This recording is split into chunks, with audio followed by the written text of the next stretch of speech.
Hey y'all, today we are making homemade vanilla.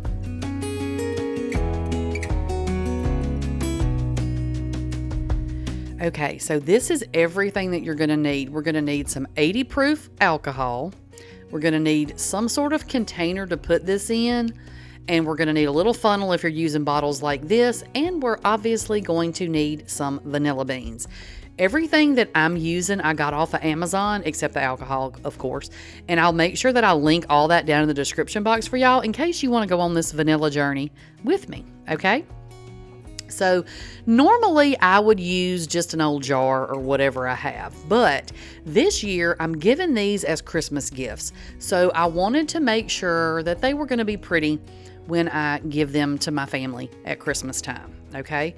And we're going to talk about why I'm starting this early. If I'm not giving it till Christmas, we'll talk about that in just a minute. So what we're going to do, this is the rum that I'm using. I'm using rum and vodka because I wanted to see what the difference was. You just need like a clear alcohol. I mean, I guess it doesn't have to be clear, but I'm using clear because I wanted to see, the journey, and it needs to be 80 proof. And then these are the vanilla beans I'm using. I'm using grade A Madagascar vanilla beans. There's 50 in this pack. Like I said, I got them off of Amazon. They are a tad pricey, but not like crazy pricey. And they're still way, way cheaper than if you were going to go and buy some high quality vanilla at the store. I got 9 bottles of this made for less than what 2 bottles would have costed me at the store. And that's just kind of the mid-grade stuff, right? So it's definitely going to come out cheaper in the long run. And like I said, I'm not keeping all of this. I'm going to give this to some of my family at Christmas this year. But I just wanted to do the 2 different alcohols so I could kind of see what the difference in the taste was. So what you're going to do, take a knife and cut your bean, just be careful, long ways to expose the beans on the inside, okay? See, that is full of beans in there. So we're going to put that right down in our jar. Now, our bottle. Now, my bottle these are 8-ounce bottles, and I'm going to do 4 vanilla beans for each bottle. Now, I read a lot of stuff before I started making this. I read a lot. I watched a lot of videos, and this is just the route I decided to take. So I would be honored if you followed my recipe, but if you have a different recipe or however you want to do it, it'll work just fine. Do whatever works for you, okay? So we're just, like I said, we're going to slice down these. You don't go all the way through your bean, but just kind of split the top open so you can kind of get those little beans exposed so we can get all that good vanilla flavor into our vanilla bottles, right? So, like I said, we're going to do this now. We're doing this I started it in June actually. So this is about a month. I made this video about a month ago because I wanted to kind of show y'all the steps and how things were going before I put the video out. But the reason I'm making it so early is because vanilla takes a long time to sit and ferment or whatever.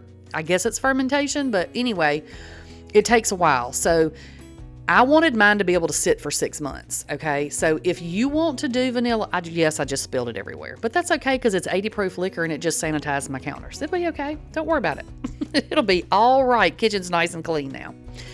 But so anyway, I wanted to let mine sit for 6 months. So that is why I started mine in June. I wanted to have plenty of time for it to sit and do what it needed to do so it has the best vanilla flavor by Christmas, okay?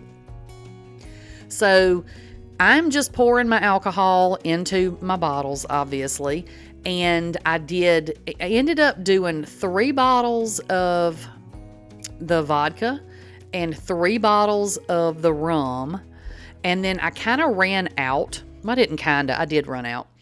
So I ended up having to, I put the rest of what I had, I was like, it's an experiment anyway. So I put the rest of what I had in my rum bottle and the rest of what I had in my vodka bottle into one of the vanilla bottles. So I thought I'll mix the rum and vodka. We'll see how that comes out.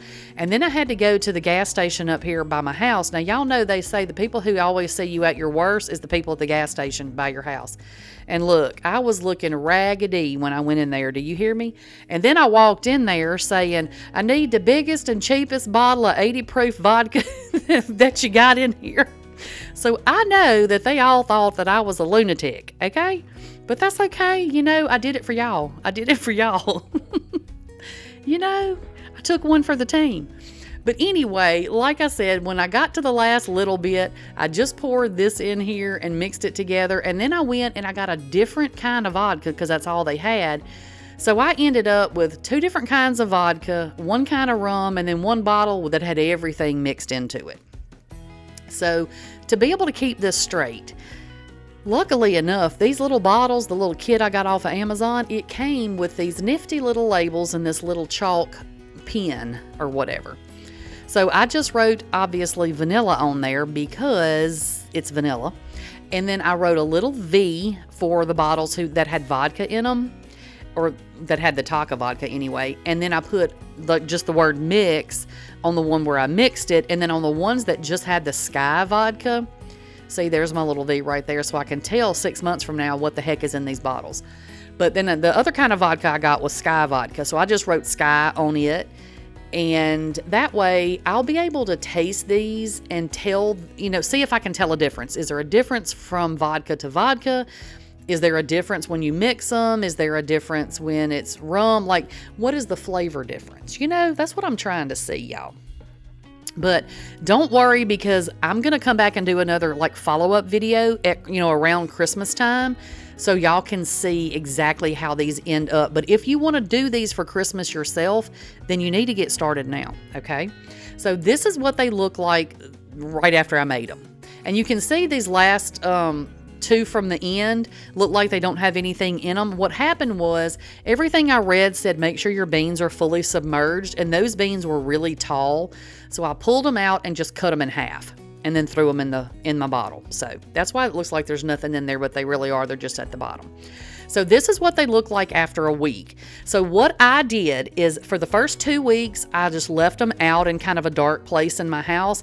And I just went over there and I just shook them every day. Just like this, not shaking hard, but just like this. Turn them over and turn them back up and put them back down every day for 2 weeks. Okay. Then now I just kind of go in there about once a week and do it. This is what it looks like after 2 weeks. Okay. Not a huge change, but it's a little, you can tell it's getting a little bit darker. And the next little slide you're going to see is what it looks like right now after a month. And it's super dark. And now what I'm going to do is about once a week, once a month, whenever I think about it, I'm going to go in there and give her a little shake. And that's all you have to do. Keep it in a cool, dry place, in a cool, dark place, and you'll have vanilla by December.